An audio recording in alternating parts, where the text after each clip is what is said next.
अस्सलाम वालेकुम वरहमतुल्लाहि वबरकातुहू। एक आदमी जिसका नाम रहीम था, जो बहुत नेक और शरीफ इंसान था, जिसने कभी अपनी ज़िंदगी में किसी गैर औरत को बुरी निगाह से नहीं देखा। उस आदमी के घर की हालत बहुत ख़राब हो गई थी।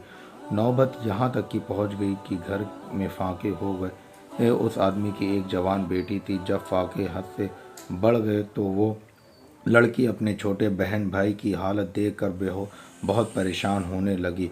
उसके दिमाग में तरह तरह के सवाल उठने लगे। उसने सोचा, क्यों ना अब मैं घर से निकलकर किसी काम की तलाश करूं, जिससे मैं अपने घर वालों का पेट भर सकूं। उस लड़की ने यह सोचकर घर से बाहर अपने कदम निकाल दिए और काम की तलाश में बाजार में निकल पड़ी। कभी किसी के घर में काम मांगने गई तो कभी किसी की दुकान में, मगर किसी ने उसे काम नहीं दिया। वो थक हार कर अपने घर वापस लौट आई। कई दिन तक रोज वो ऐसे ही काम की तलाश में घर से बाहर जाती और शाम को थक हार के घर लौट आती। जब कहीं भी उसे कोई काम नहीं मिला तो वो लड़की गलत कदम उठाने पर मजबूर हो गई। दिल में इरादा करके वो घर से निकली कि ये आज मैं अपना शरीर बेचूंगी और कुछ खाना खरीदूं। वो लड़की घर से बाजार जा पहुंची। जिस्म बेचने लड़की वहां गई और लोगों को अपनी तरफ आकर्षित करना शुरू कर दिया। वो लोगों को अपनी तरफ आकर्षित करने की कोशिश करती रही, लेकिन किसी ने भी उस पर ध्यान नहीं दिया।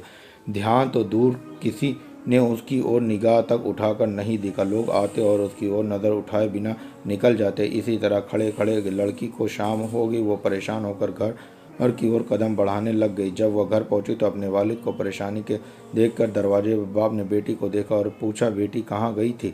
लड़की ने अपने वालिद की बात सुनकर और उनके पैरों में गिर कर रोने लगी और माफ़ी मांगने लगी, और फिर रो रो कर सारा माजरा बयान किया कि अब्बा हुजूर, मुझसे अपने भूख से बिलखते हुए भाई बहन की हालत देखी नहीं गई और मैं मजबूर होकर जिस्म बेचने गई थी, लेकिन एक भी आदमी ने मेरी तरफ नज़र तक उठाकर नहीं देखा। पूरी बात सुनने के बाद बाप ने अपनी बेटी से कहा, बेटा, तुम्हारा बाबा ने आज तक कभी किसी गैर औरत को आंख उठाकर नहीं देखा, तो यह कैसे हो सकता है कि कोई तुम्हें नज़र उठाकर देखता?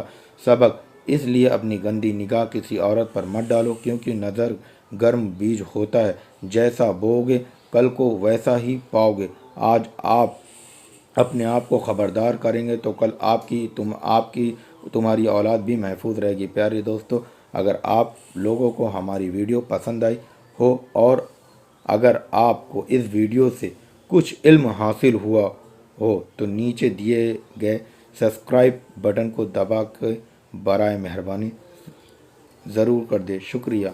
सब्सक्राइब करें और आगे शेयर करें और अपनी निगाहों की हिफाजत करें।